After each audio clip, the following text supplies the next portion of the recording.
Hola, buenas tardes. Buenas tardes a todos nuestros asistentes a este ciclo de conferencias. Esperaremos unos minutos en lo que el resto de los asistentes puede ingresar.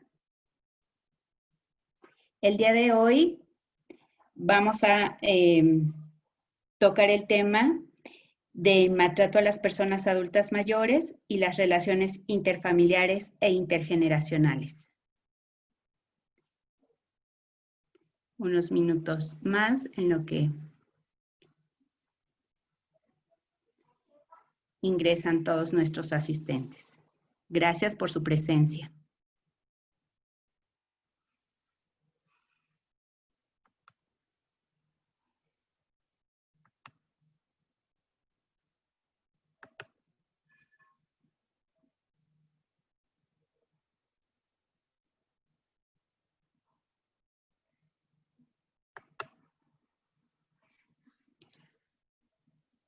Hola, muy buenas tardes.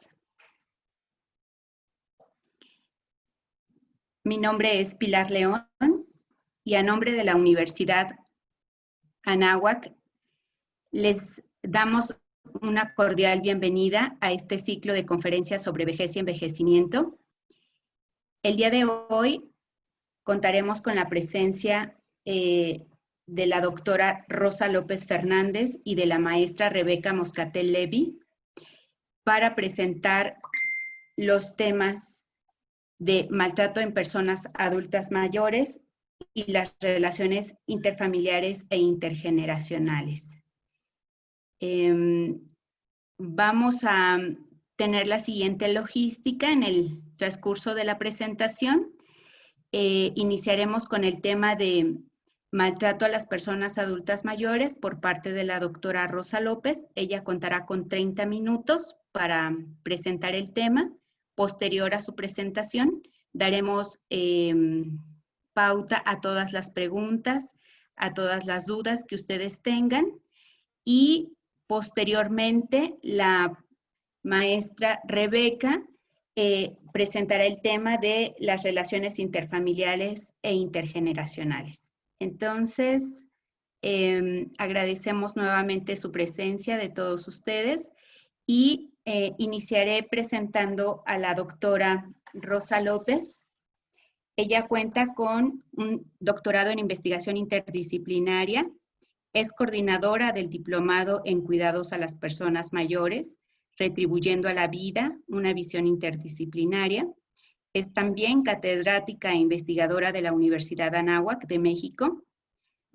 Cuenta con una maestría en gerontología médica y social por parte del Centro Iberoamericano de Atención a la Tercera Edad. Asimismo, es investigadora agregada por la Academia de Ciencias y cuenta también con una licenciatura en psicología por parte de la Facultad de Psicología de la Universidad de La Habana, Cuba. Dentro de su experiencia profesional, en 1985 a 1992 estuvo trabajando en el Instituto de Investigaciones Fundamentales del Cerebro en La Habana, Cuba. Esto perteneciente al Ministerio de Ciencia y Tecnología y Medio Ambiente en la Academia de Ciencias de Cuba. De 1992 a 1999 estuvo laborando en el Centro de Investigaciones Psicológicas y Sociales de La Habana, Cuba, perteneciente también al Ministerio de Ciencia, Tecnología y Medio Ambiente, y a partir de noviembre del 2001 se incorporó a la Universidad Anáhuac de México del Norte. Actualmente es representante por esta universidad de la red ECOS en la Ciudad de México para los temas relacionados en el envejecimiento. Ha recibido hasta la fecha 50 cursos y entrenamientos de posgrado relacionados con la especialidad y las diferentes tareas de investigación que ha realizado, y ha participado como profesora en diferentes doctorados, maestrías, cursos, talleres y entrenamientos. Es directora de tesis a nivel licenciatura, maestría y doctorado en esta universidad. Ha participado también en 48 eventos de carácter internacional y nacional y tiene un total de 24 publicaciones en revistas nacionales e internacionales. Ya lo había mencionado, es actualmente miembro de la Red Global de Práctica Clínica por parte de la Organización Mundial de la Salud y del Departamento de Salud Mental y Abuso de Sustancias en Estudios del Campo por Internet sobre Trastornos Mentales y del Comportamiento de la CIE 11. Esto es a grandes rasgos parte del currículum de la doctora Rosa López y sin más preámbulo le doy pauta para que pueda empezar con su presentación.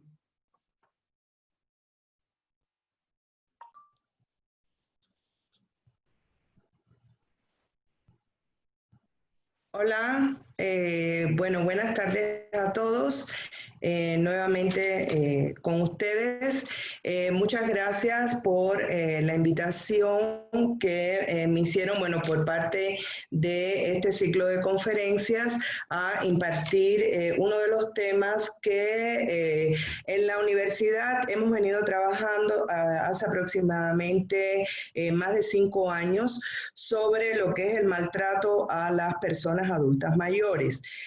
Consideramos que es un tema realmente muy relevante, muy importante, que a mí me ha dado la posibilidad, por ejemplo, de participar en algunos congresos internacionales de gerontología, y siempre que se toca este tema, pues son muchas las personas que participan interesadas en el tema.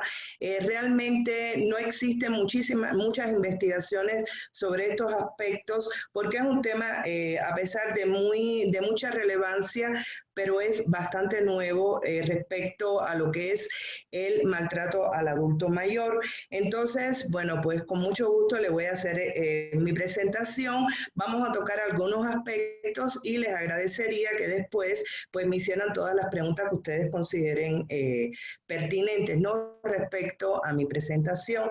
Entonces, Ana Carla, por favor.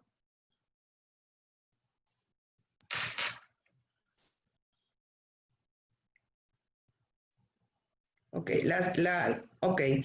la próxima, por favor. Bien, respecto a qué se considera el maltrato a las personas adultas mayores, vamos a partir aquí del concepto de la Organización Mundial de la Salud, que define el maltrato de las personas adultas mayores como un acto único o repetido que causa daño o sufrimiento a una persona de edad, o la falta de medidas apropiadas para evitarlo, que se produce en una relación basada en la confianza.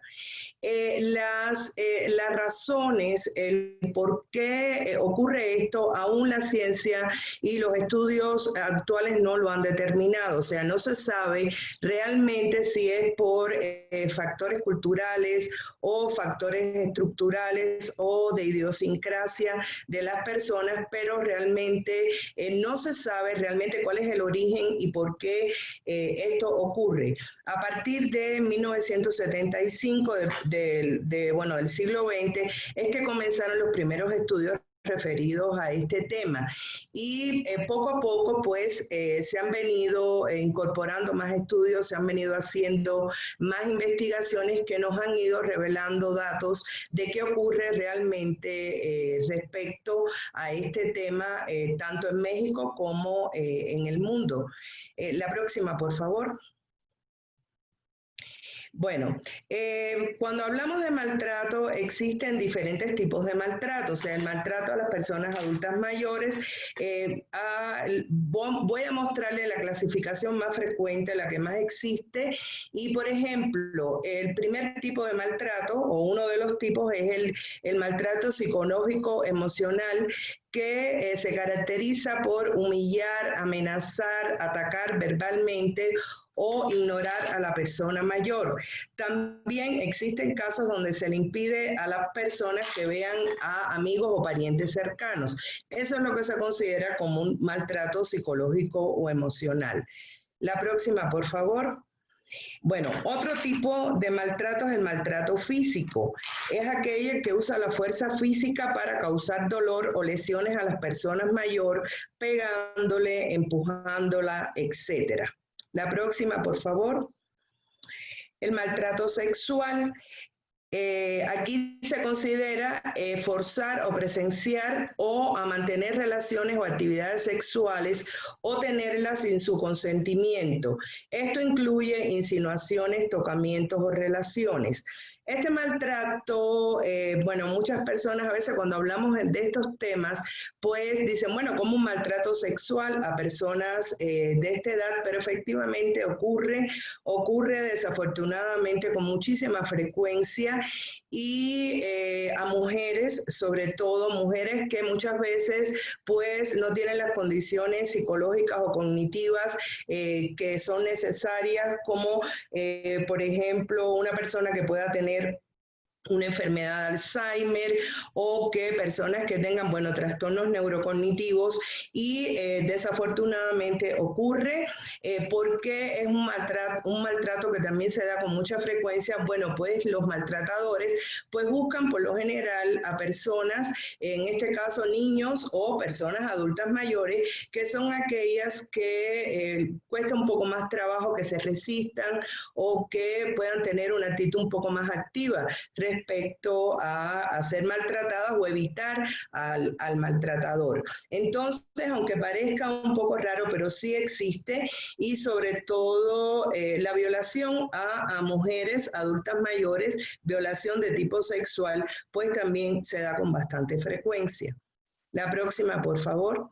Bueno, otro tipo de maltrato es el maltrato por abandono, en el cual se deja a la persona sola sin hacer planes para que alguien la pueda cuidar. Es algo también que ocurre con mucha recurrencia y los adultos mayores, bueno, pues se pueden sentir solos, se pueden sentir abandonados porque nadie los atiende. La próxima, por favor. Negligencia es otro de los maltratos que dice no responde a las necesidades del adulto mayor ni proporciona la atención adecuada. Es el tipo de más común de abuso a adultos mayores. Por ejemplo, personas que olvidos involuntarios, se me olvidó darte la alimentación, se me olvidó darte un medicamento, o se me olvidó aquellas personas que requieren usar pañales. Entonces, bueno, pues se me olvidó hacerte el cambio de pañal, darte la alimentación a tu hora adecuada. Entonces, es uno de los maltratos con mayor frecuencia. El próximo, por favor. Bueno, maltrato por asuntos de dinero, maltrato financiero o económico. Bueno, también es un maltrato muy frecuente que se da a las personas adultas mayores, en la cual se les roba el dinero, sus pertenencias. También incluye el apropiarse del dinero de su jubilación, de su seguro social o usar el dinero de la cuenta bancaria del individuo sin su permiso. También se da con muchísima frecuencia. El próximo, por favor. Otro tipo de maltrato es el engaño institucional, fraude relacionado con cuidados de la salud. ¿A qué se refiere aquí? En este caso, el mayor número es cometido por personas de salud, ya sean doctores, personal de hospital o cuidadores contratados, y esto incluye el cobrar más de una vez el mismo servicio, cobrar servicios no proporcionados o falsificar solicitudes de seguro, extraños diagnósticos. Muchas veces ocurre que las personas adultas mayores van a un hospital o van a una atención médica y la persona se sienta tranquila, se sienta contenta. En muchos casos, bueno, pues ocurre que se le dan diagnósticos extraños, diagnósticos que no existen como patologías médicas, o muchas veces se les da medicamentos y es lo que se conoce también como una polifarmacia, en la cual los adultos mayores pues están constantemente tomando muchísimos medicamentos. Entonces también se da esto con bastante frecuencia. La próxima, por favor. Bueno, referidos a la herencia, ¿a qué se refiere aquí? Al despojo de sus bienes, en su mayoría lo reciben las mujeres viudas a la muerte de su esposo, y lo que ocurre con bastante frecuencia es que las propiedades son disputadas por los hijos, ¿no? Yo creo que esto es conocido por todos. Cuando muere uno de los cónyuges, pues ocurren estas situaciones desafortunadamente, lo cual se recomienda que las personas, aun cuando no estén en edades de adultez muy avanzada, pues que las personas hagan un testamento. Antiguamente en México, bueno, pues los testamentos se podían hacer en una hoja y se firmaban, pero actualmente no es posible. O sea, es necesario que los adultos mayores vayan y hagan sus testamentos. Creo que todos conocemos que en el mes de septiembre es el mes del testamento, en el cual, bueno, es bastante económico, es la mitad de precio, pero el INAPAM también brinda estos servicios y ellos pues, les hacen testamentos por precios relativamente muy módicos. Entonces, es importante que los adultos mayores tomen conciencia de esto. Hacer un testamento, bueno, no quiere decir que mañana te vas a morir, pero sí es importante que dejen sus cosas listas, dejen sus cosas ordenadas para evitar que estas cosas sucedan y que les sean quitados y sean despojados de sus bienes. La próxima, por favor. Bueno, otro tipo de maltrato, este es un maltrato que ha aparecido recién y es conocido como el maltrato de tipo espiritual, que sugiere que obligar a que las personas renuncien a sus creencias personales de tipo religioso o que acepten un sistema de creencias determinada.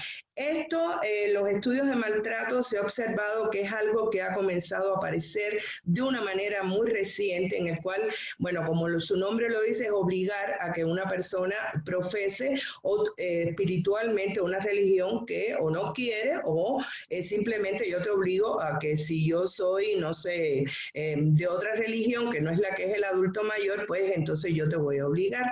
La próxima, por favor.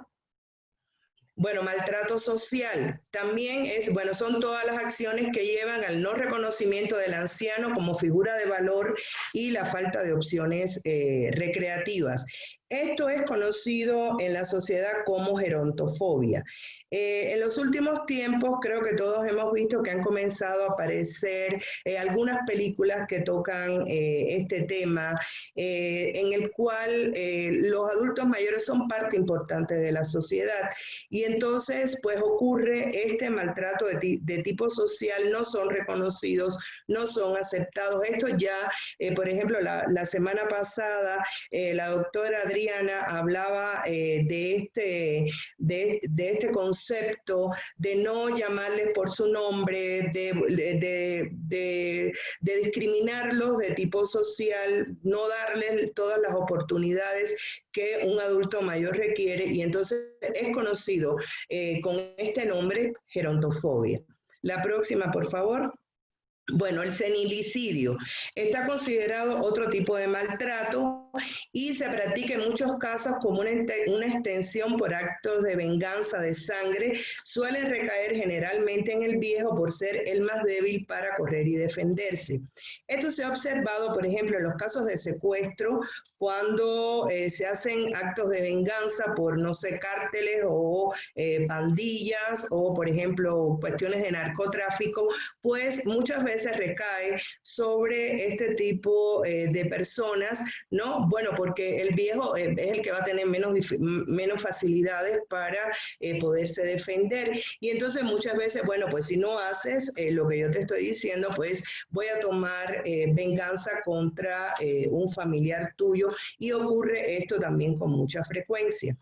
La próxima, por favor. Bueno, institucionalización sin consentimiento. Representa, como lo dice aquí, la pérdida del derecho a la autonomía y a la libre determinación. Todos sabemos que existen instituciones pero una cosa es que un adulto mayor vaya a una institución con el consentimiento debido, que el adulto mayor quiera, esté dispuesto a entrar en esta institución.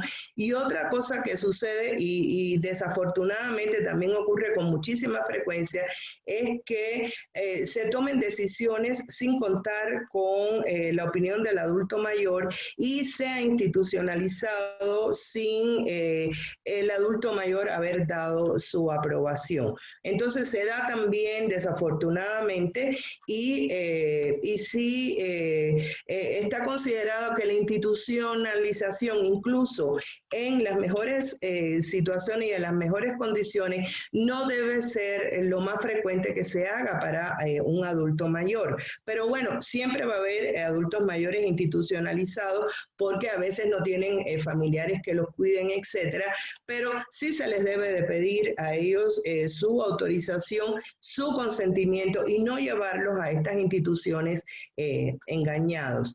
La próxima, por favor. Bueno, burlas públicas también es considerado un maltrato al adulto mayor. Eso también se mencionaba la semana pasada, en la cual se le dice viejo, se le dice abuelo, se le dice anciano, ¿no? Entonces, estas burlas, bueno, pues laceran la dignidad de las personas y también son consideradas un tipo de maltrato. Adelante, la próxima. Bueno, ¿cuáles son las consecuencias de los diferentes tipos de maltrato? La violencia en cualquiera de sus formas tiene consecuencias en la integridad emocional y física de las personas mayores.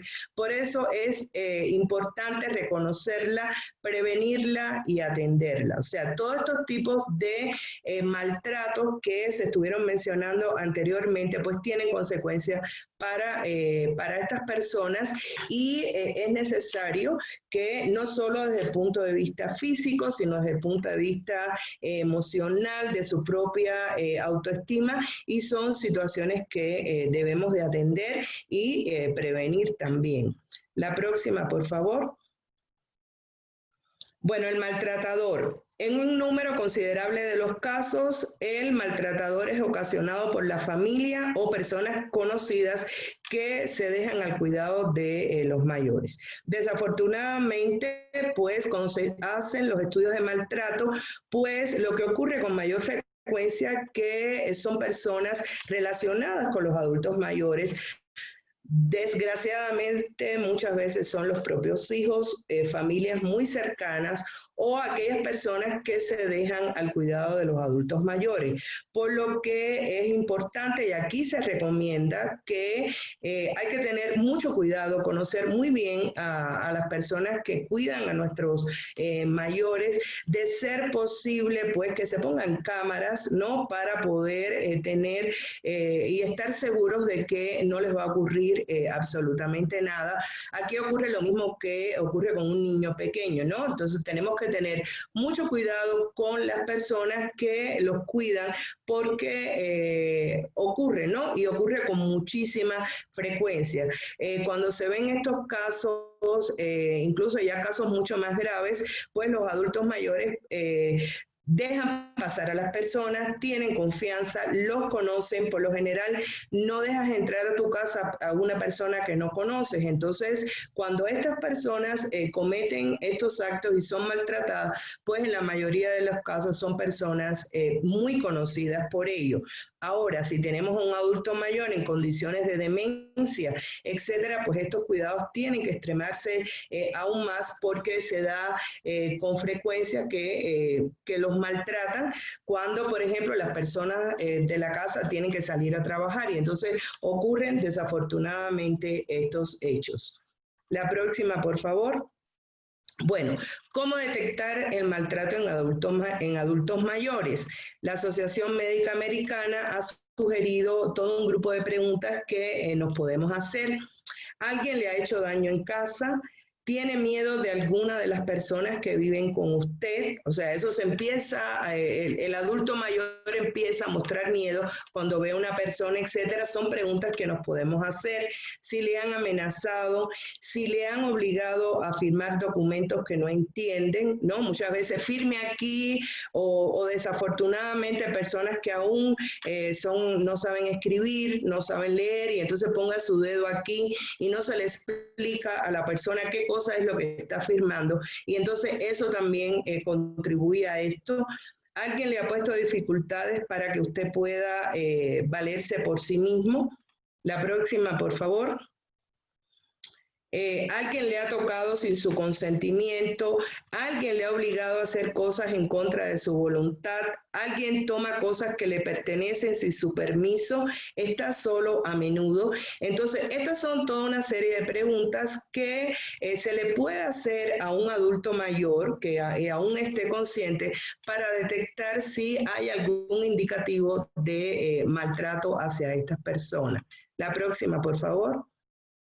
Bueno, magnitud del problema. Bueno, se considera que es un problema importante de salud, y según un estudio en el 2017, pues en 28 países de diversas regiones del mundo, en personas de 60 años o más, pues han sido objeto de maltrato al adulto mayor. La próxima, por favor.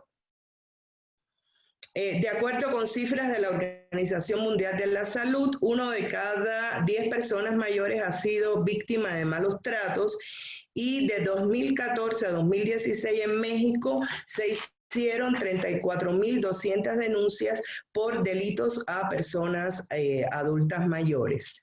La próxima, por favor. 12.6 millones de personas mayores en México sufren maltrato. Esto equivale al 10.5% de la población adulta mayor, según datos del INEGI en el 2017, y aproximadamente 1 de cada 6 personas mayores de 60 años sufrieron algún tipo de abuso en entornos comunitarios. La próxima, por favor.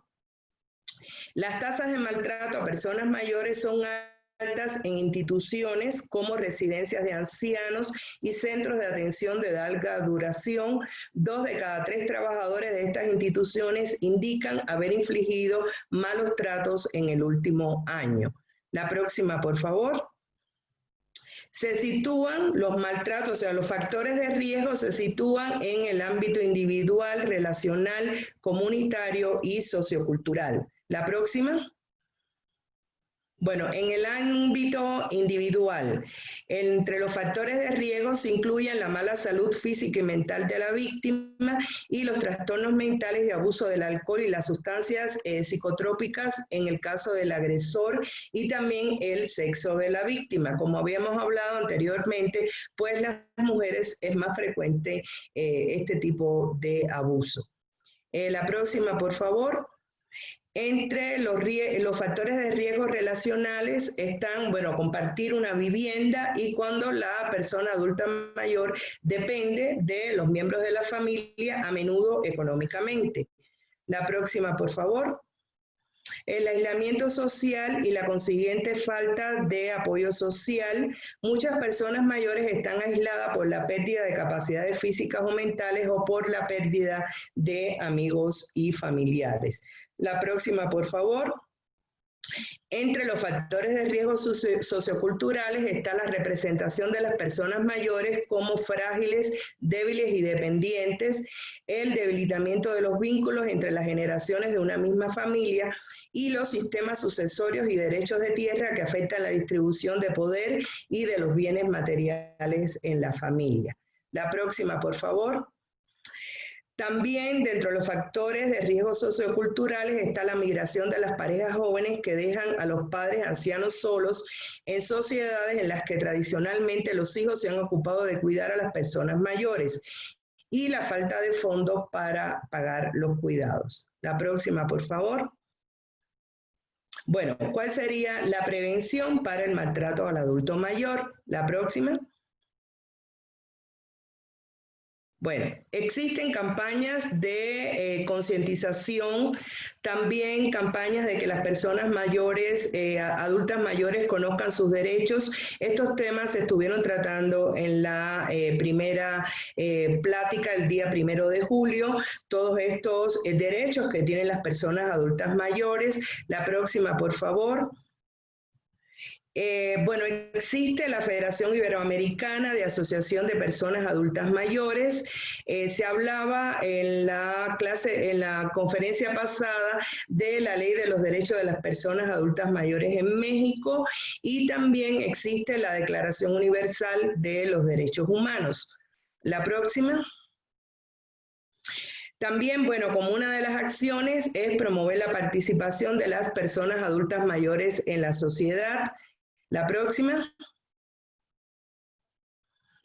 Fomentar las relaciones intergeneracionales y el fortalecimiento de las relaciones intrafamiliares como una forma de prevenir el maltrato. Reconocer la labor de las personas adultas mayores como parte esencial de la familia. La próxima, por favor. Hoy nuestros adultos mayores están en confinamiento, entonces pudiera considerarse, como lo habíamos visto en un inicio, como un maltrato de tipo psicológico. Pero bueno, todos sabemos que la situación actualmente pues conlleva, ¿no?, a que nuestros adultos mayores estén un poco aislados. Entonces, una de los que se está pidiendo es que debemos llamarlos, interesarnos por ellos, que no se sientan solos, que se sientan a su familia, y lo que se pide es que es momento de implementar nuevas estrategias de comunicación. La próxima, por favor. Bueno, el 15 de junio, es considerado el Día Mundial de la Toma de Conciencia de Abuso y Maltrato en la Vejez. Adelante. Y bueno, aquí les dejo algunos números para hacer denuncias. Lo que es la Ciudad de México, esta línea que también se llama Línea Sin Violencia y Línea del Adulto Mayor, son números telefónicos que, bueno, lógicamente después se los vamos a compartir en las presentaciones para que ante cualquier situación de este tipo, bueno, pues ustedes puedan hacer este tipo de denuncia y buscar ayuda. La próxima. Bueno, aquí les dejo también un libro que salió publicado en febrero de este año por la editorial Académica Española. Aquí abajo tienen, bueno, la clasificación del libro, y es el resultado de todo un grupo de investigaciones que hemos venido realizando en la Universidad de Anáhuac respecto al maltrato a los adultos mayores, con datos. Viene mucho más detallado toda la explicación que hemos hecho anteriormente, y vienen los resultados de las investigaciones que hemos encontrado hasta ahorita. Entonces, bueno, pues muchísimas gracias y adelante para cualquier pregunta que ustedes requieran.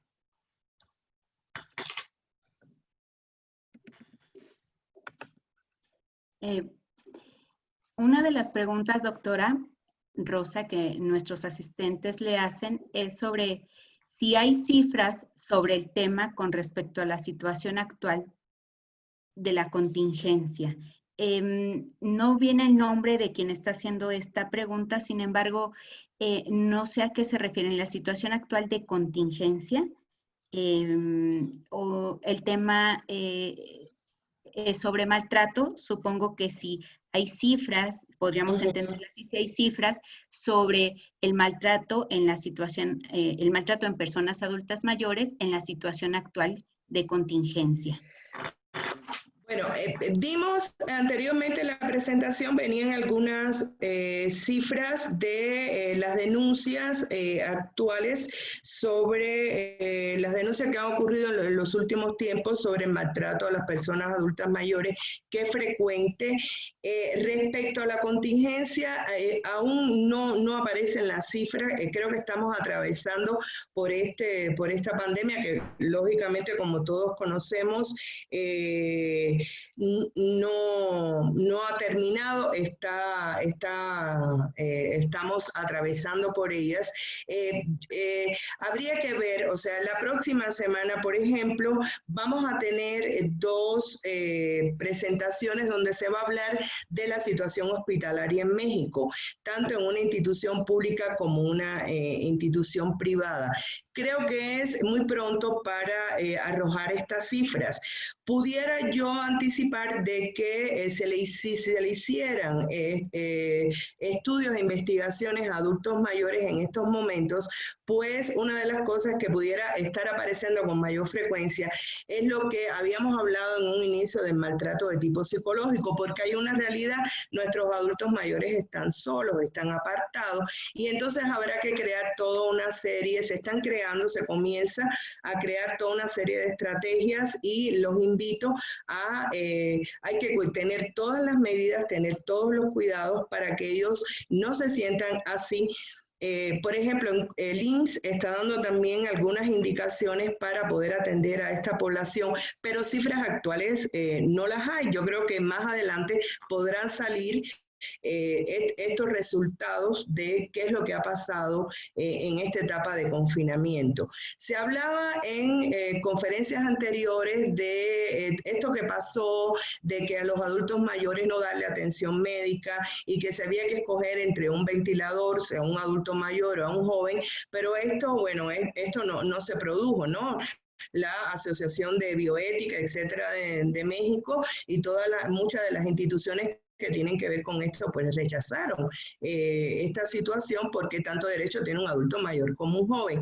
Entonces creo que es muy pronto, porque la pandemia aún no ha culminado, para poder establecer cifras. Sí tengo conocimiento de que ya se comenzaron a hacer algunos estudios. El día 29, la última semana, pues también vamos a tener ejemplo de cómo se ha venido trabajando, pero es muy pronto para hablar de esto. Cifras actuales no hay. Muchas gracias, Rosa.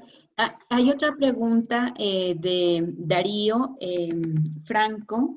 Él nos escribe desde Colombia y nos preguntan que en México, ¿ante qué comisaría, digamos en este caso en México tendría que ser ante qué secretaría o ante qué institución podrían presentarse las personas adultas mayores para proteger sus derechos, es decir, para denunciar algún tipo del maltrato? Y bueno, y si hay alguna ley de protección en México. Ok, muchas gracias, Darío. Mira, existe, acá lo mencionaba yo en la presentación, la Ley de Protección a las Personas Adultas Mayores. Esta es una ley que se acaba de actualizar, la última actualización es el 24 de enero de este año, para todas las personas adultas mayores que los protege. Existe la ley, es una ley federal para su protección. También está, bueno, lo que es la ley de universal de los derechos humanos, que también viene varios apartados referidos a personas adultas mayores. Ahora, respecto a México, ¿dónde los adultos mayores pueden hacer presentar sus denuncias, presentar sus quejas? A través precisamente del Instituto Nacional para la Atención al Adulto Mayor. Los adultos se pueden presentar ahí. Aquí es una atención de tipo gratuita que se le da a ellos, y ahí ellos tienen todo el derecho de presentar estas quejas. Lo que pasa con mucha frecuencia, y me ha tocado ver, es que es desconocido. O sea, la población lo desconoce, es desconocido por los propios adultos mayores.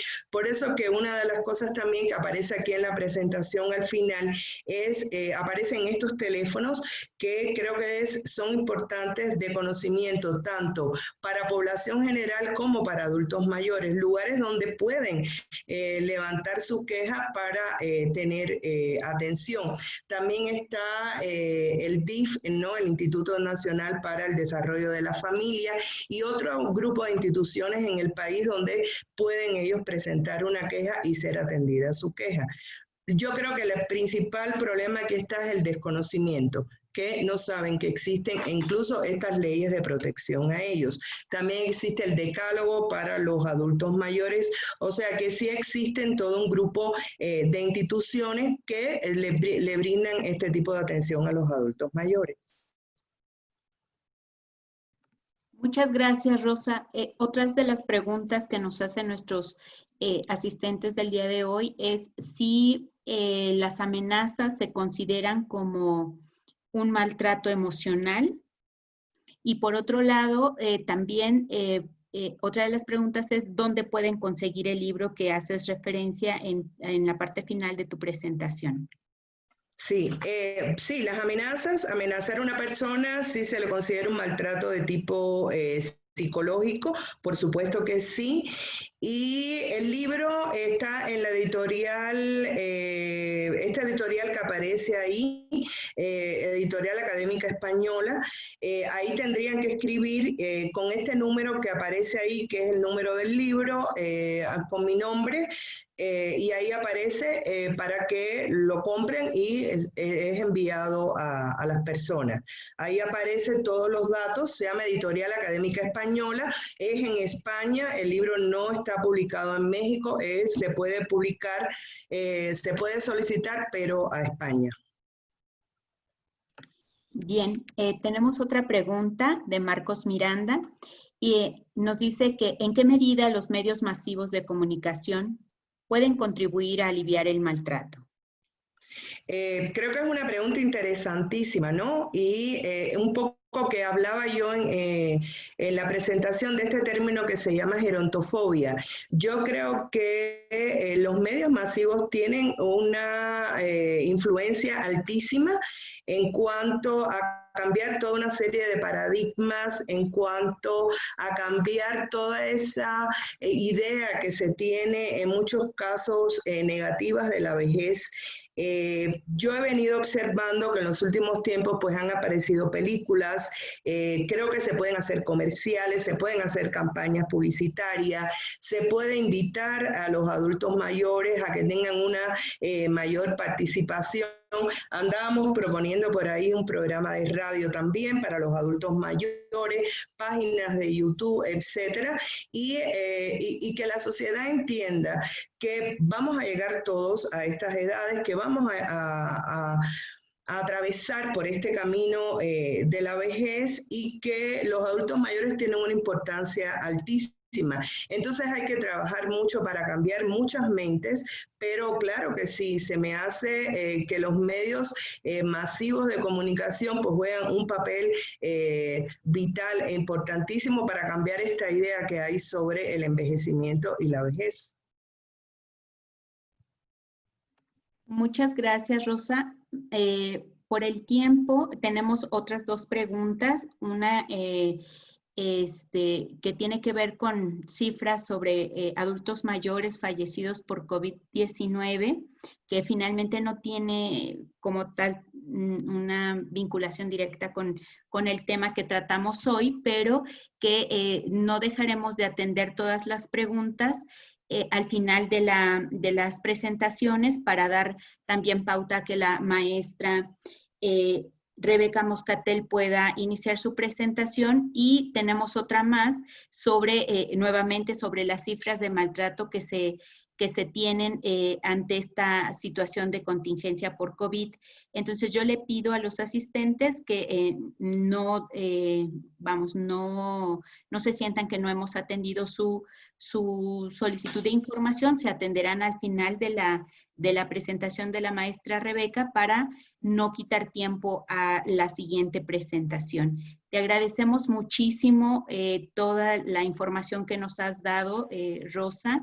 Creo que fue una presentación muy completa, donde podemos tener varios elementos desde los diferentes tipos de maltrato, que eso es muy importante identificarlos para no caer en esta situación. También muy importante cómo detectarlo, cómo aprenderlo a ver en nuestras personas mayores. Eso es importante aquellos que que estamos en una vinculación directa con personas mayores, que atendemos desde las instituciones, que proporcionamos servicios a personas mayores, es muy importante aprenderlo a detectar para poderlo, a su vez, reportar ante las instituciones que ya mencionaste. Es importante. ¿Por qué? Porque merma en la integridad de las personas que sufren esta situación. Por eso muy importante también el siguiente tema sobre las relaciones intergeneracionales, que tú nos decías, es una alternativa para evitar la violencia. Cómo hacer que estas relaciones intergeneracionales e interfamiliares sean importantes para las personas mayores, así como aquellos que también brindan los cuidados alrededor de la familia en esta interacción con las personas.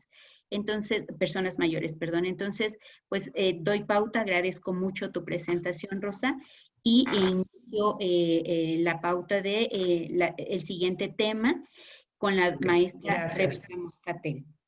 Muchas gracias a todos.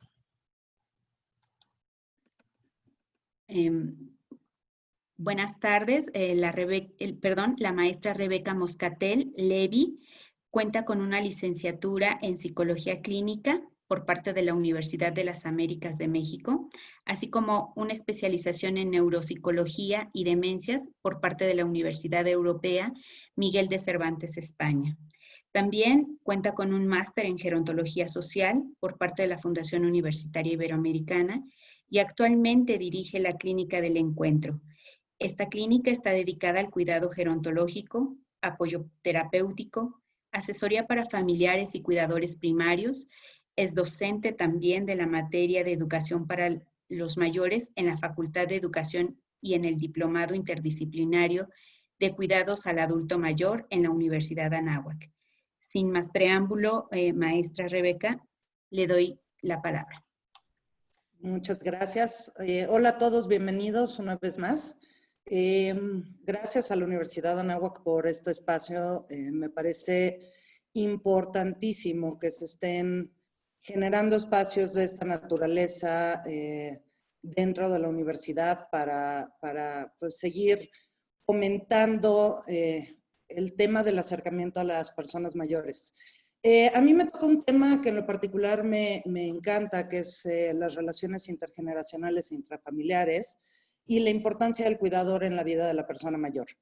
Me encanta porque me parece que este tema es la línea conductora de todo lo que hemos estado hablando, desde cuál es nuestro concepto de envejecimiento hasta todos los paradigmas sociales, toda la visión de derecho y lamentablemente y en gran medida mucho de lo que nos expuso la doctora Rosa hace un momento sobre el tema de la violencia. Y para empezar este tema me gustaría plantearles básicamente 3 preguntas. La primera es, ¿cuál es el contrato social que tenemos actualmente con respecto a la vejez? Con la vejez. Y por este contrato social me refiero a cuáles son los paradigmas con los que atendemos a nuestras personas, a través de los cuales atendemos a nuestras personas mayores, cómo nos relacionamos con ellos, a partir de dónde desarrollamos programas de atención o cómo nos vinculamos inclusive en el contexto familiar con la persona mayor que convive con nosotros. Por segundo, es cómo definirías tu propio pacto con la vejez. ¿Y por qué quiero hablar de tu pacto con la vejez? Como yo defino mi relación con la persona mayor que vive en mi entorno, es como voy a desarrollar, por un lado, todos los programas, pero por el otro lado, cómo voy a atender a la persona que está a mi lado. Y por último, es tu actuar hacia la vejez el día de hoy. ¿Tiene alguna relación en cómo quieres ser tratado tú cuando seas viejo? ¿Y por qué te planteo esta pregunta? Todos los que estamos aquí somos un viejo en potencia. Y vemos a la vejez como algo muy ajeno a nosotros en términos generales.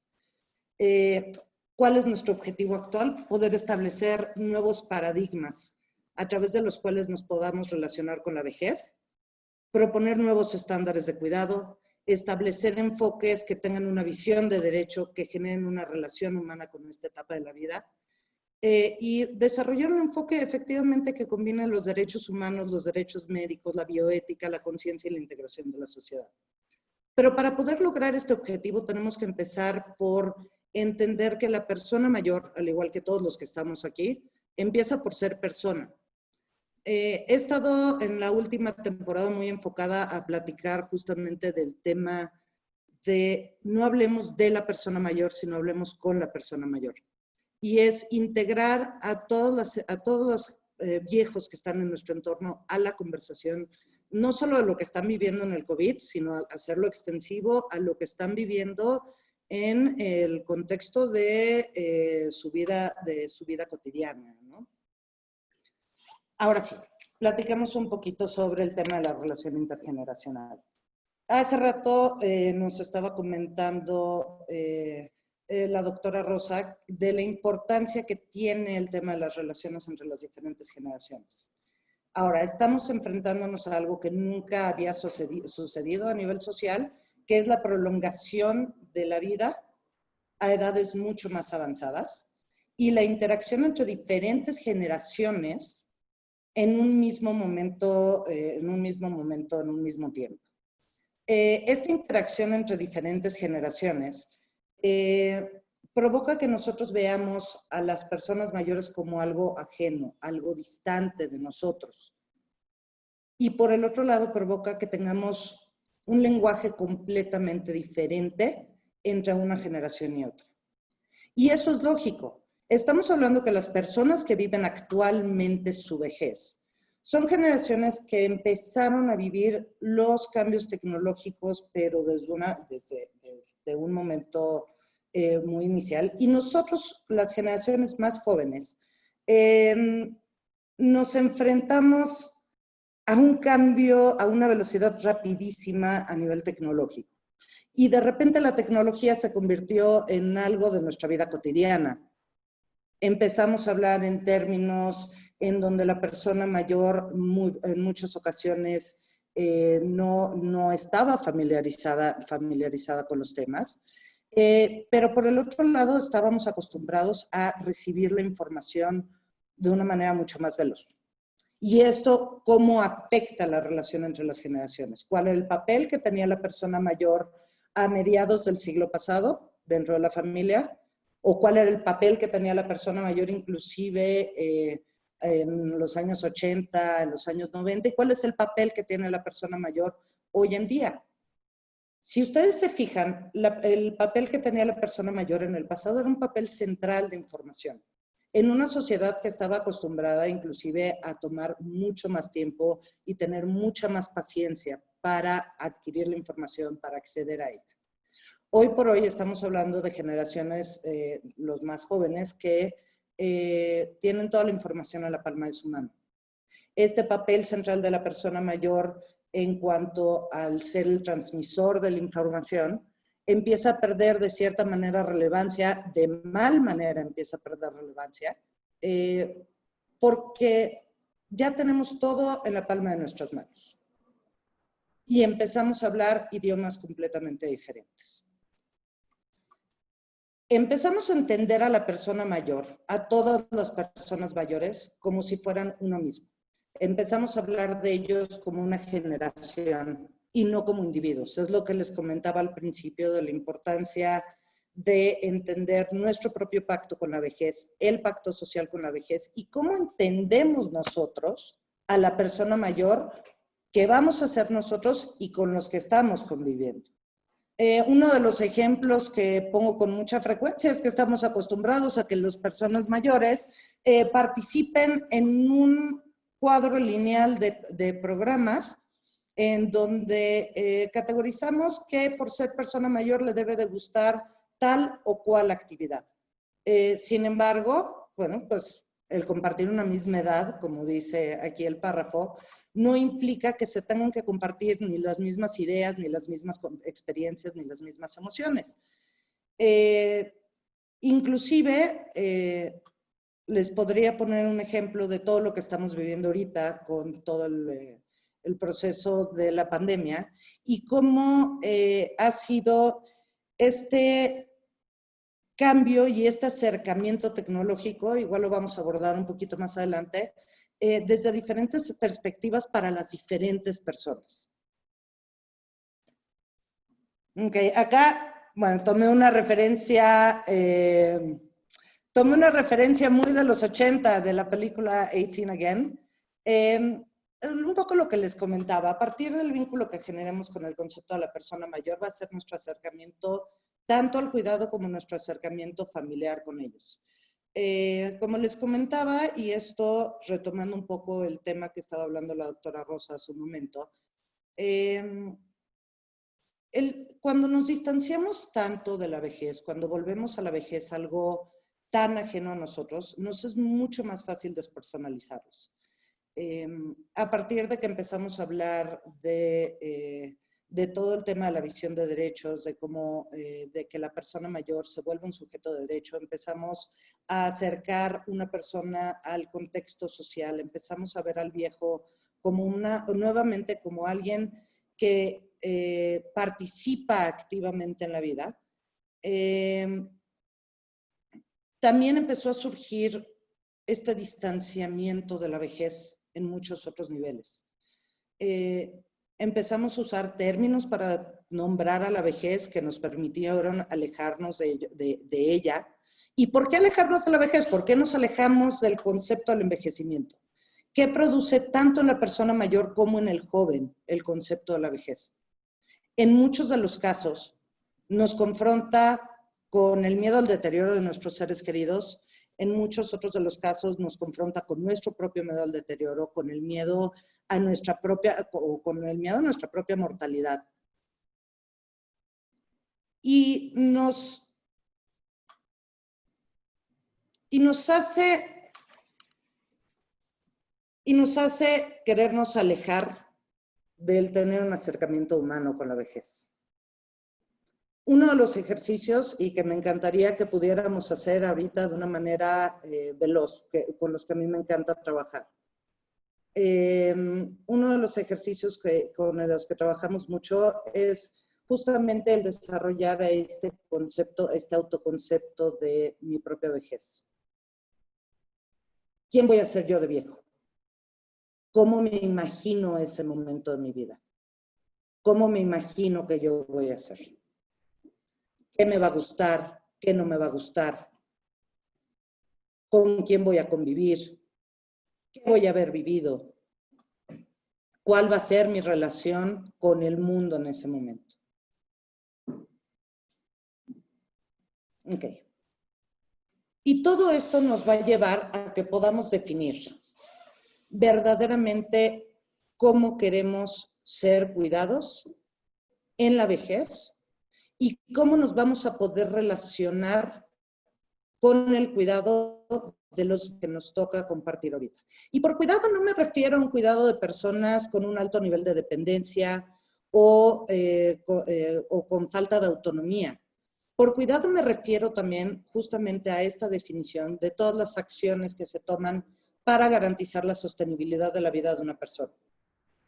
El cuidado es algo que se da a lo largo de todas las etapas de la vida y es algo que todo el mundo en algún momento de la vida no solo es receptor, sino también brinda de una u otra manera. Y por ejemplos muy básicos de cuidado podemos poner desde el alimentar a una persona hasta llevar dinero a la casa o apoyar a una persona con un importante nivel de dependencia o con un nivel de dependencia medio moderado a hacer actividades de la vida diaria como caminar, como ir al baño, como comer. ¿Por qué es importante hablar del cuidado cuando hablamos de las relaciones intergeneracionales? El cuidado es la base, de cierta manera, del tejido social. A través del cuidado aprendemos a vincularnos con nuestros padres y a través del cuidado aprendemos a querer, aprendemos a dar y aprendemos a recibir.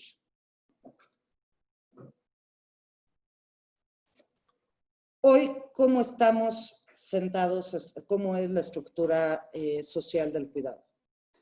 La vida se ha vuelto mucho más compleja y el cuidado ha tomado un contexto multidireccional.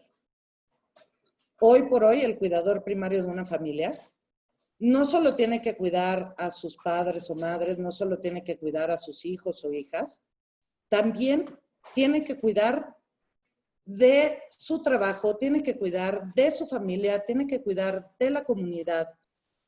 Por este alargamiento del contexto social, del periodo de vida, también tiene que cuidar en muchas ocasiones de su abuela o abuelo, pero sobre todo tiene que cuidar de sí mismo. Se tiene que poner en el centro del cuidado. Okay. Ahora, ¿qué pasó ahorita? De cierta manera, esta crisis a la que nos enfrentamos durante la pandemia hizo que convirtiéramos el cuidado y el significado del cuidado se convirtiera a una manera, a una base tecnológica, a una base distante, pero de cierta manera con un vínculo mucho más cercano. Al empezar la crisis del COVID, justamente estábamos en la materia de educación para las personas mayores y fue muy curioso porque estábamos trabajando con el grupo diferentes estrategias para desarrollar programas de educación para la persona mayor. Y en el transcurso de estar desarrollando el proyecto, de la noche a la mañana, tuvimos que cambiar toda la estrategia de atención y tuvimos que generar estrategias que nos permitieran enseñarle a una persona mayor a distancia un concepto con el que no necesariamente estaba familiarizado. Y esto lo tuvimos que hacer para ayudarle, para brindar herramientas a la persona mayor, para que su familia se pudiera acercar a ellos, para que pudieran seguir participando activamente dentro de las actividades sociales, para que pudieran seguir conviviendo con su familia, para que pudieran seguir teniendo una motivación y para que de cierta manera todo lo que estábamos viviendo a nivel social, pues se pudiera manejar de una forma mucho más, pues por ponerle un término, de una forma mucho más amable, mucho más sencilla, mucho más cercana. A la hora de acercar a las personas a la tecnología, empezamos a desarrollar nuevas herramientas de cuidado.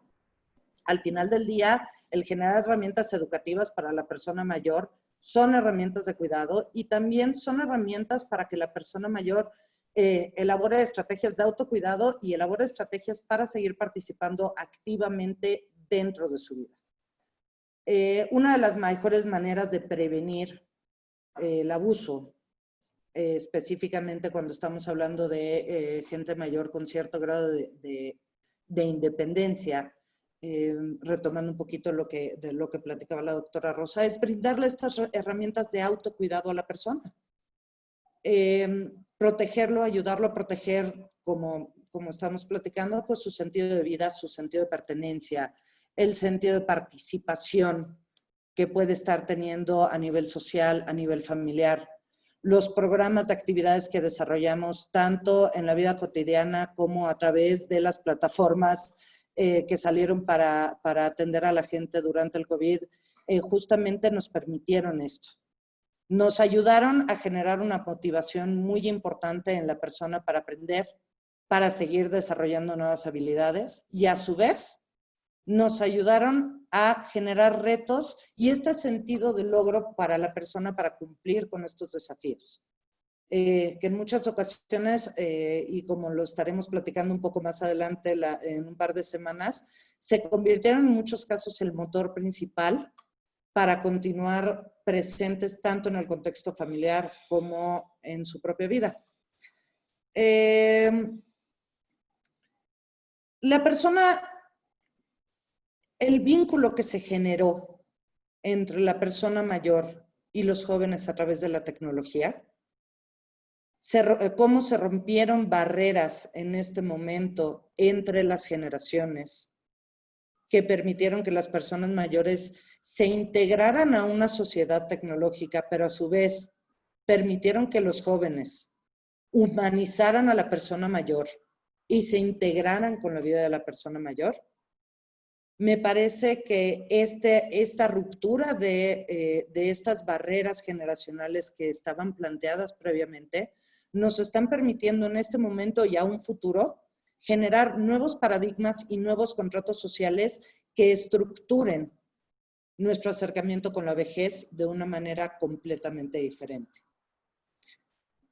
Básicamente, las principales herramientas que tenemos que tener para generar este vínculo de una manera mucho más cercana, para cortar la brecha intergeneracional, para brindar herramientas a la persona mayor para autocuidarse en muchos de los aspectos, y por el otro lado brindar las herramientas en los jóvenes para vincularse de una manera mucho más sana y humana con la persona mayor, se basa en 4 principios. Y estos principios son, básicamente, se desarrollan a través de la educación, a través de programas como se están haciendo en las diferentes universidades, inclusive a través de acercar estos temas a las personas mayores. El primero es sensibilizar.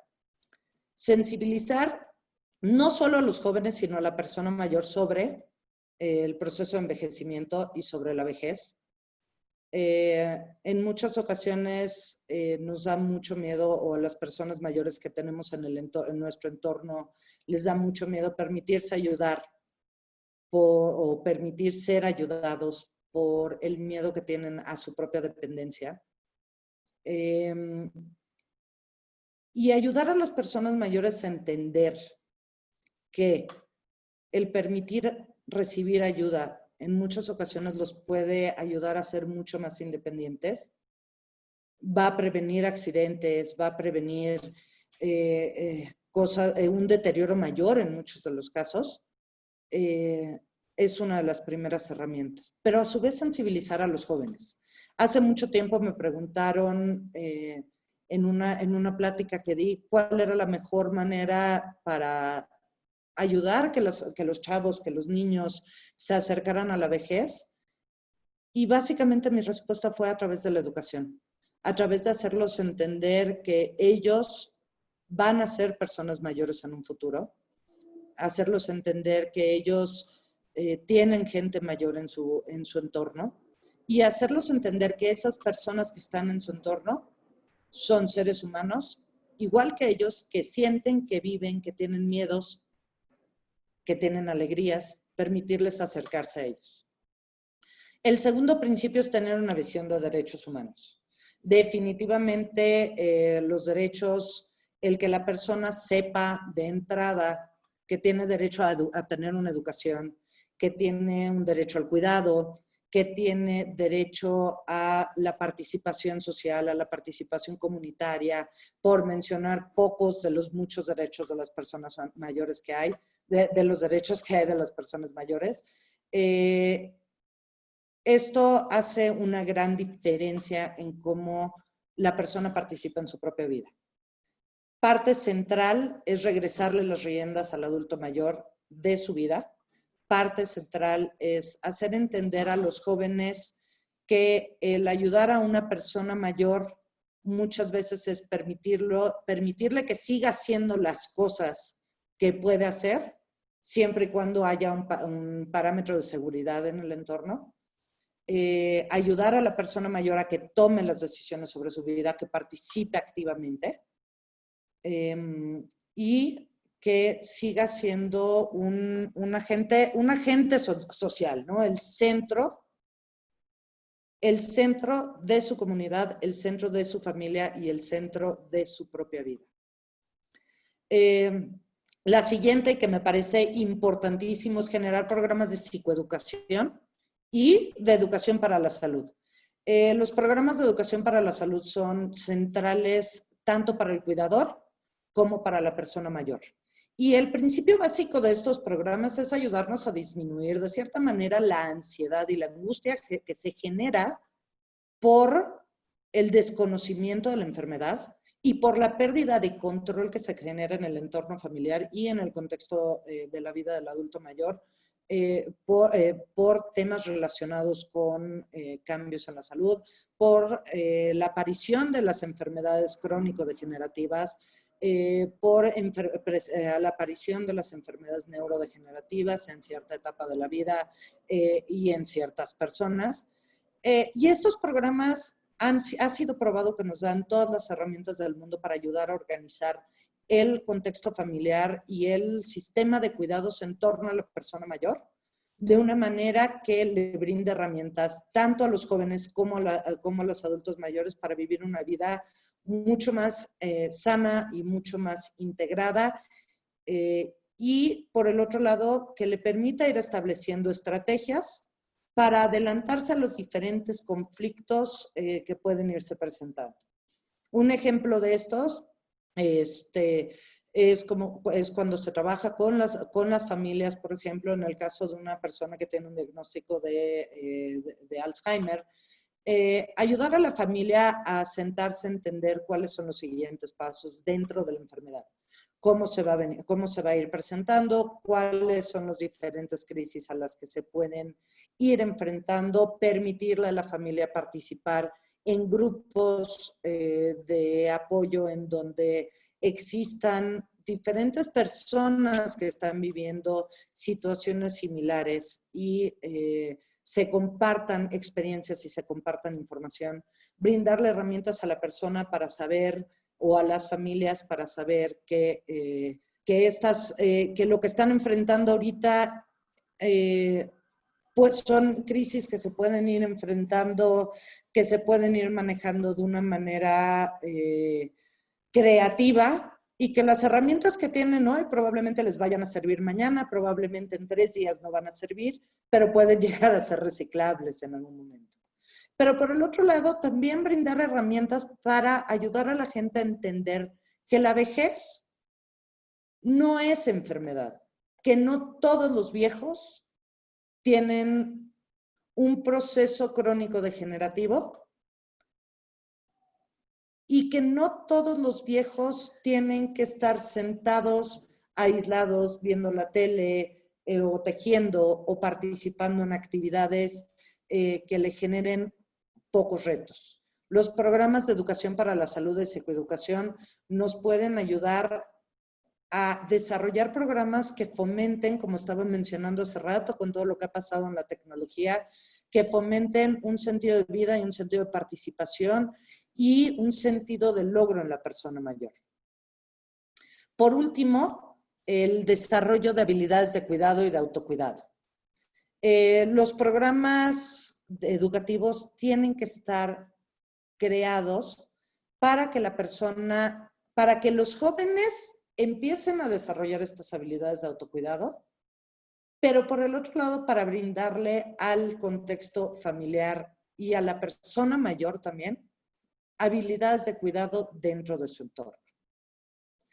Si logramos integrar estos 4 principios y logramos verdaderamente integrar la respuesta a estas preguntas del contrato social actual de la vejez, del pacto que tenemos con nuestro propio viejo,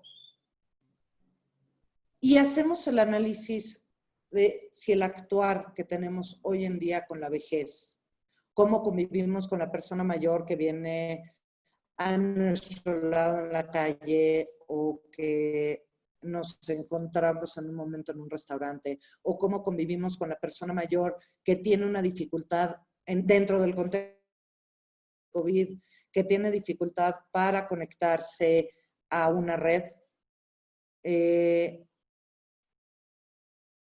Si logramos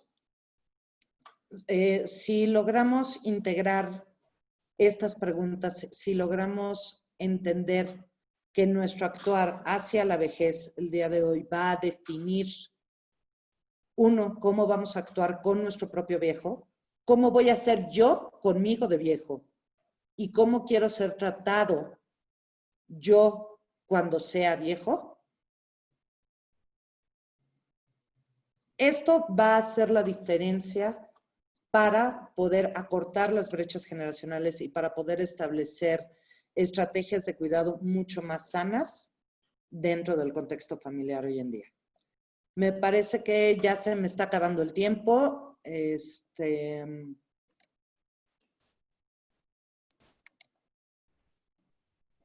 Vamos a dejar de compartir aquí pantalla y ahora sí, no sé si hayan preguntas, dudas, con todo gusto podemos platicar.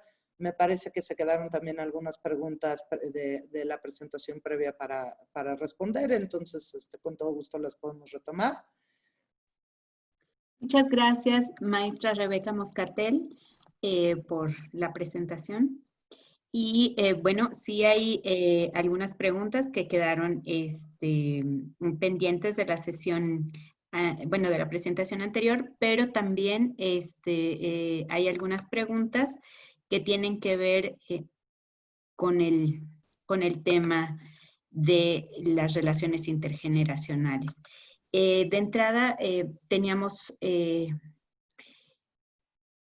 una pregunta sobre por la importancia de actualizar el testamento y el consentimiento informado. Esta era una pregunta que se hacían desde la presentación anterior, pero que bueno, no sé si también, Rebeca, tú quieras como mencionar algo sobre este tema, o bien... Claro, Sí. claro, lo podemos retomar desde esta perspectiva, me parece importantísimo.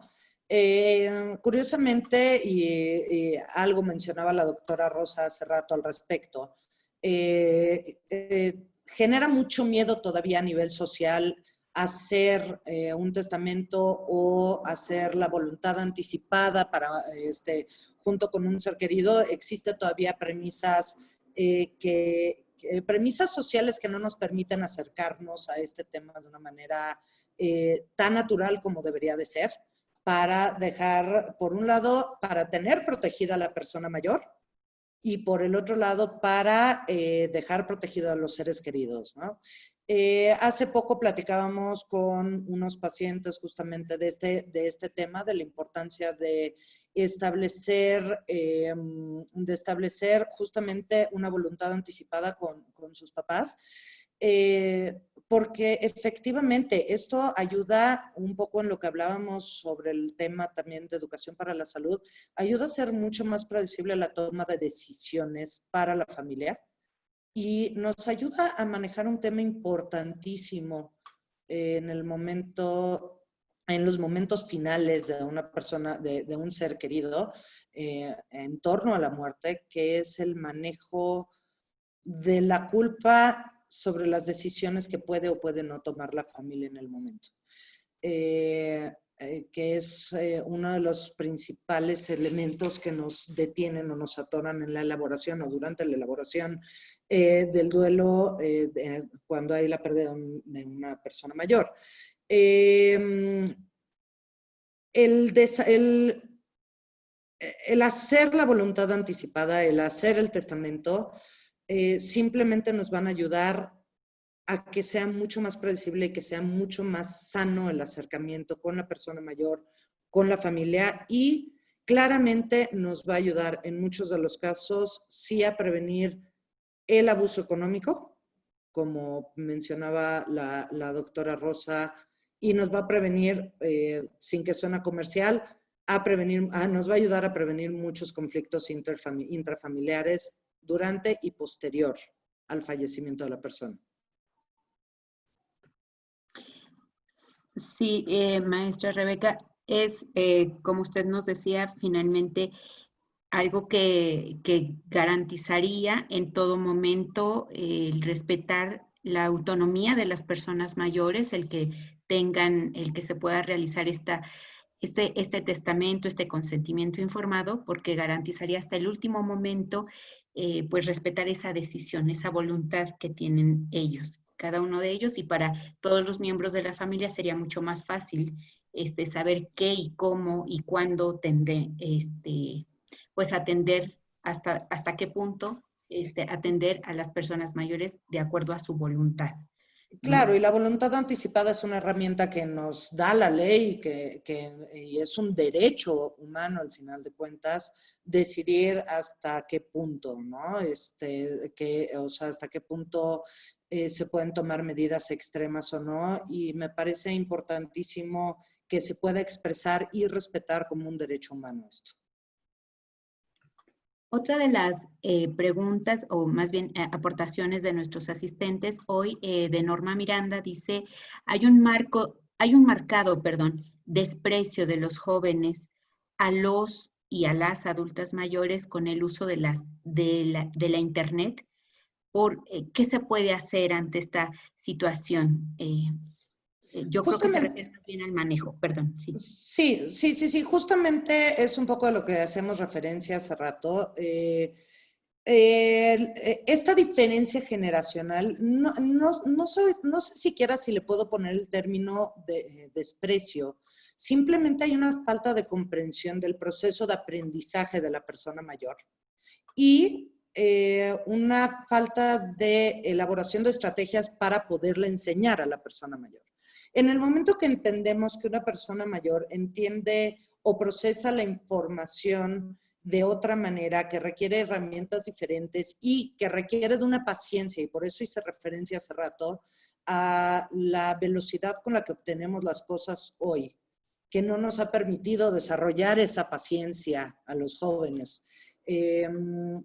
Requiere una paciencia que no tenemos. En el momento que empezamos a entender esto, es el momento en el que logramos darle la vuelta a ese desprecio. Y por eso me es tan importante los programas educativos para cortar las brechas generacionales. Si le brindamos herramientas a los jóvenes, en primer lugar, en donde les enseñamos que la persona mayor es una persona, como estábamos refiriendo hace rato, pero por el otro lado, tiene pues ciertos cambios en su cuerpo, ciertos cambios en sus sentidos, y cierto cambio también en la velocidad del procesamiento de la información. Y les enseñamos a los jóvenes las herramientas para poder adaptarse ellos a este proceso de aprendizaje en la vejez. Creo que vamos a lograr ahí el primer cambio, pero sí es parte de un proceso de sensibilización y no se va a lograr de la noche a la mañana. Tenemos que ir trabajando poco a poco con las generaciones para que vayan entendiendo y acercándose de esta manera mucho más cotidiana con la vejez. Uno de los ejemplos que siempre pongo y que me parece importantísimo es cómo interactuamos en la mesa de la casa a distancia, hablando de diferentes temas, gritando, conversaciones cruzadas, y probablemente tenemos a la persona mayor de nuestra familia sentado en la cabecera o sentada en la cabecera, y esta persona probablemente tiene un ligero deterioro auditivo. Y dentro de este cruce de conversaciones y este griterío, la persona deja de escuchar lo que estamos hablando y se empieza a aislar poco a poco y deja de participar activamente. ¿Qué es lo que está sucediendo aquí? Estamos aislando nosotros por el mismo contexto social a la persona y no estamos ayudando a la persona a participar activamente dentro del contexto social con los cambios físicos o con los cambios sensoriales que pudo haber tenido. Entonces, esto si lo traspolamos al tema del Internet, es básicamente lo mismo. Es adaptar las herramientas, por un lado, para la persona mayor y sensibilizar al joven.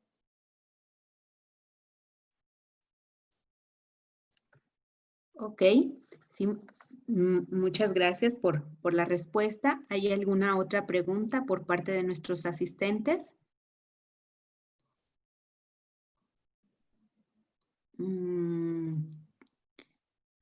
Creo que hasta el momento no tenemos alguna otra pregunta, pero me gustaría ahondar, como nos hacía referencia durante su presentación, maestra Rebeca, sobre cómo este ejercicio que nos decía, cómo nos vemos nosotros de viejos, ¿no?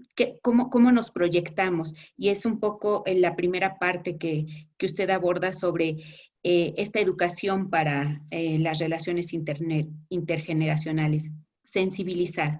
Es a partir de mí mismo cómo tengo que cuidar tanto mi salud como la información que tengo que recibir para poder obtener la vejez que yo estoy vislumbrando, que yo estoy proyectando para las generaciones más jóvenes, pero también aquellos que ya estamos en este proceso del envejecimiento o que ya alcanzamos la etapa de la vejez, ¿cómo me preparo para vivir esta etapa de mi vida de la mejor forma, con la mayor cantidad de información que me permita vivir de forma adecuada, saludable, que me permita seguir interactuando, como usted nos decía, en mi ámbito social, en mi ámbito familiar, en lo individual también, que me haga sentir bien conmigo misma? Claro, acá la realidad es que ninguno de nosotros nos entendemos como viejos cuando somos jóvenes. Si un día hacemos el ejercicio de sentarnos a observar nuestro entorno y vemos un ejercicio que yo hice en algún momento que me pareció muy curioso, sentarme en el gimnasio a observar a las personas mayores que estaban ahí y entender que estas personas mayores eran jóvenes haciendo ejercicio hace unos años. Y entender que todos vamos en ese camino. Nos cuesta mucho trabajo vernos en esa siguiente etapa y justamente como decía maestra, ese elemento no nos permite prepararnos de manera adecuada para la vejez.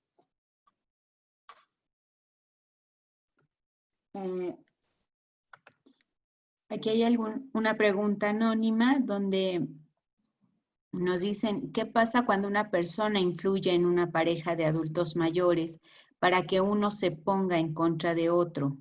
¿Cómo denominar a esto? Mira, la realidad es que eso me parece que podría caer un poquito dentro del concepto de maltrato. Al final de cuentas, pero eso va más allá de la gerontología per se, ¿no? Habría que haber un poquito más de contexto para entender a qué se refieren con que se ponga uno en contra del otro y en qué contexto sería. Me imagino que esto podría estar relacionado también con temas económicos o con temas de cuidado. Sí, también me lo parece. Perdón, en un momento podríamos pedirle a la doctora Rosa si nos pudiera apoyar cómo ampliar esta pregunta. Hay una pregunta más para usted, maestra Moscatel. Nos dicen, Francisco, que le pareció muy interesante la presentación.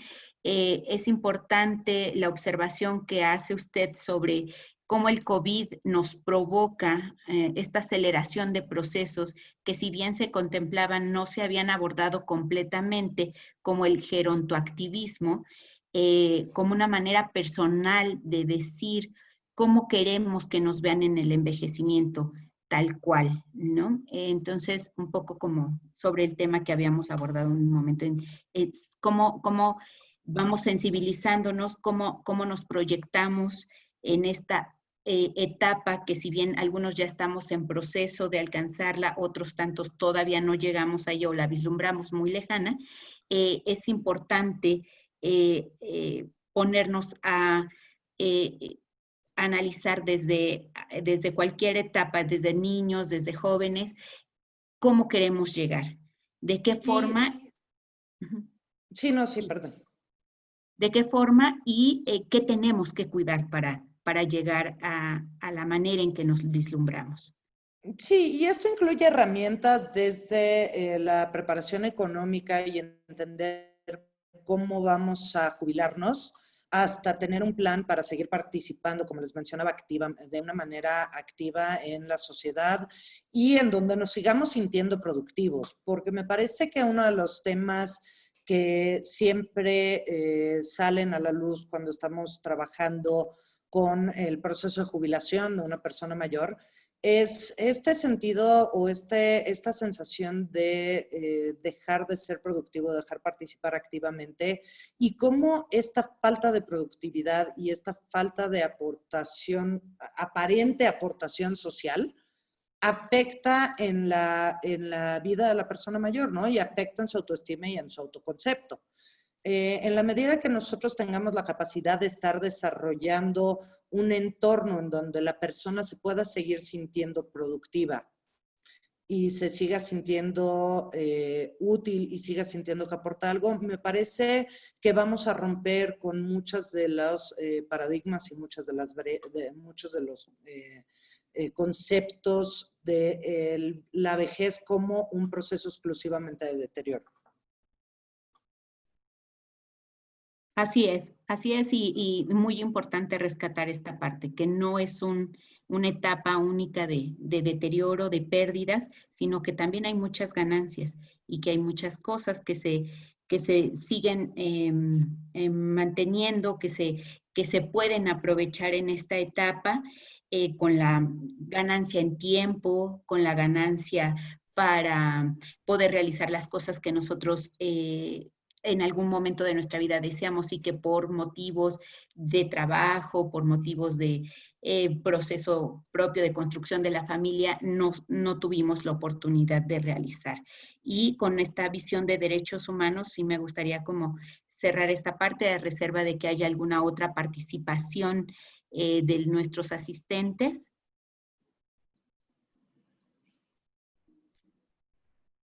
Bien, si no, bueno, si hay alguna otra pregunta posterior, se la pasaremos a las ponentes del día de hoy. Les agradezco tanto a la doctora Rosa como a usted, maestra Rebeca, por las presentaciones que nos regalaron el día de hoy. Les comento a los asistentes, las presentaciones se les enviarán por correo a todos los asistentes para que ustedes las puedan revisar con mayor calma, y les invitamos también el próximo miércoles a la siguiente charla que va a tener como temas atención médica y psicogeriatría a personas adultas mayores en tiempos del COVID. Contaremos ahí con la moderadora, la doctora Rosa López Fernández, con el doctor José de Jesús Rivera y con el doctor Francisco Javier Mesa Ríos. Les invitamos a que se inscriban a esta siguiente presentación el próximo miércoles para que puedan tener acceso a todos los que hoy participaron en esta charla. Es importante que en cada una de las sesiones se inscriban previamente. Si la doctora Rosa López o la maestra Rebeca no tienen algo más que comentar, daría por concluida. Muchísimas gracias. Gracias. Muchísimas gracias también a ti por tu colaboración el día de hoy, María, y nada, pues los estamos invitando para continuar, ¿no?, con este ciclo de conferencias la próxima semana. Y quizás muchas de las preguntas que también han venido haciendo, pues vayan teniendo respuesta poco a poco, ¿no? Vamos a tener la próxima semana médicos, doctores que están específicamente en los hospitales trabajando y nos pueden dar alguna idea de qué es lo que está pasando, ¿no?, en la práctica respecto al COVID, etcétera, y quizás vamos a tener de primera mano lo que está sucediendo actualmente en México. Claro que sí. Pues les agradezco mucho a la universidad, a cada una de las ponentes, a todos los asistentes, y pues no me resta más que despedir la charla del día de hoy. Hasta luego. Hasta luego.